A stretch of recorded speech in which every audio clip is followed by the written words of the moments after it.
এ কি, মহাদেব কোথায় গেলেন এত সকালে? ঠিক আছে, একটু অপেক্ষা করে দেখি।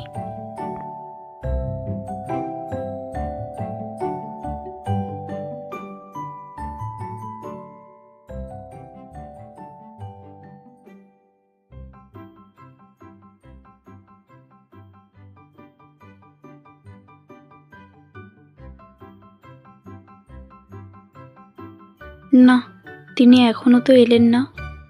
নিশ্চয়ই মর্তে গেছেন কোনো ভক্তকে দর্শন দিতে। যাই, আমি যাই তাহলে।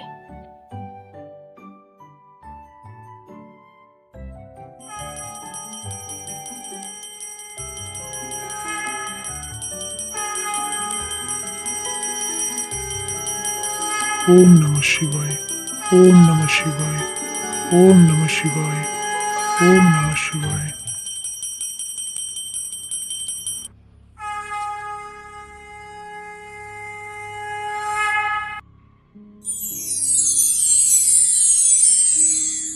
তিলকেশ্বর, আমি তোর পুজোতে তুষ্ট হয়েছি।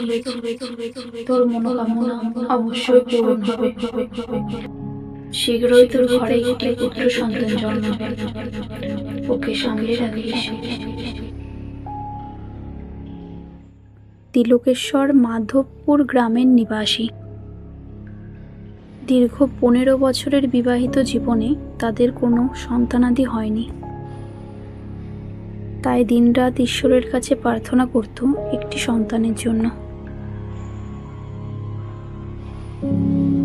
প্রায় 1 বছর পর ব্রাহ্মণ তিলকেশ্বরের বাড়িতে একটি পুত্র সন্তানের জন্ম হয়।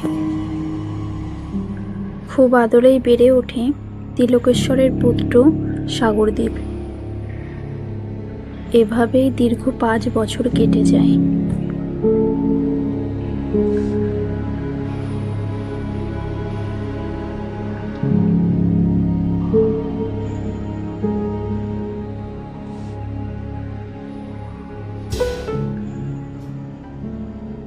খেলাধুলা থেকে শুরু করে পড়াশোনা সবেতেই সে দক্ষ হয়ে উঠল।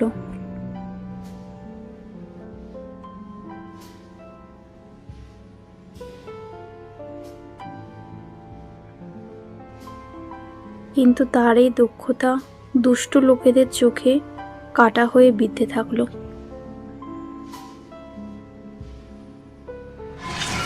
একদিন সাগরদ্বীপের বন্ধু নরেশ তাকে পাহাড়ের চূড়ায় নিয়ে যায়। সেখান থেকে গ্রামের দৃশ্যটি খুবই সুন্দর লাগে তাই দেখাতে। কিন্তু নরেশের আসল উদ্দেশ্য ছিল অন্য একটি। সে চেয়েছিল সাগরদ্বীপকে ওই উঁচু পাহাড় থেকে ঠেলে নিচে ফেলে দেবে, এবং সে সেটিই করল। আসলে সাগরদ্বীপ প্রতিটি ক্ষেত্রেই খুবই দক্ষ ছিল, আর অনেকেই তাকে হিংসে করত। তার মধ্যে নরেশও একজন। সে চেয়েছিল সাগরদ্বীপকে তার রাস্তা থেকে সরিয়ে ফেলতে।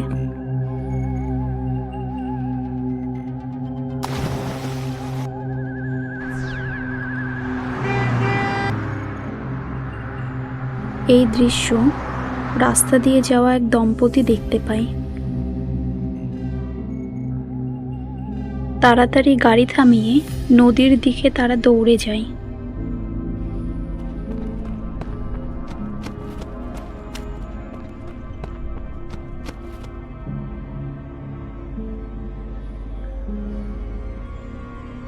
ততক্ষণে সাগরদ্বীপ প্রায় জ্ঞানশূন্য হয়ে পড়ে। দুই দম্পতি মিলে তাড়াতাড়ি সাগরদ্বীপকে হাসপাতালে নিয়ে যায়। অ্যাক্সিডেন্টে সাগরদ্বীপ তার স্মৃতিশক্তি হারিয়ে ফেলে। তাই বিবাহিত দম্পতি তাকে বাড়িতে নিয়ে যায় আর নিজের ছেলের মতো মানুষ করতে থাকে। এভাবেই দীর্ঘ 20 বছর কেটে যায়। সাগরদ্বীপ এখন এক বড় কোম্পানির ম্যানেজার। সততায় মুগ্ধ হয়ে কোম্পানির মালিক সাগরদ্বীপের সাথে তার মেয়ের বিয়ে পাকা করেন।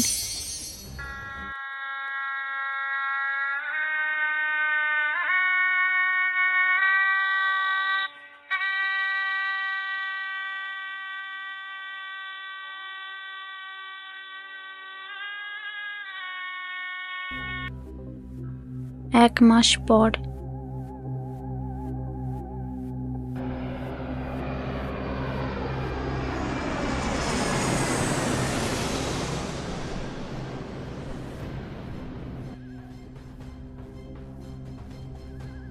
সাগরদ্বীপ সদ্য বিবাহিত স্ত্রীকে নিয়ে পাহাড়ে ঘুরতে যায়।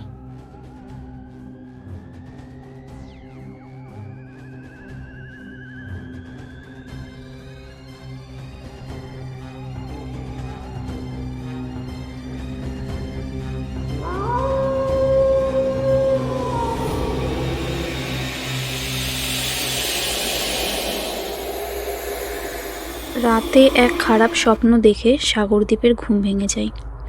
ঘুম থেকে উঠে সে এক ছায়ামূর্তি দেখতে পায় এবং তার পিছু নেয়। পথে যেতে গিয়ে পাথরে হোঁচট খেয়ে পাহাড় থেকে নিচে পড়ে যায়।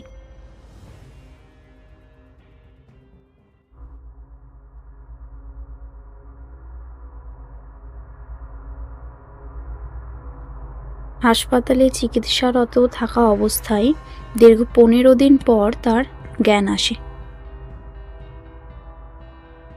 ডাক্তার জানায় সাগরদ্বীপের পুরনো সব স্মৃতি ফিরে এসেছে। সে এখন সুস্থ স্বাভাবিকভাবে জীবনযাপন করতে সক্ষম।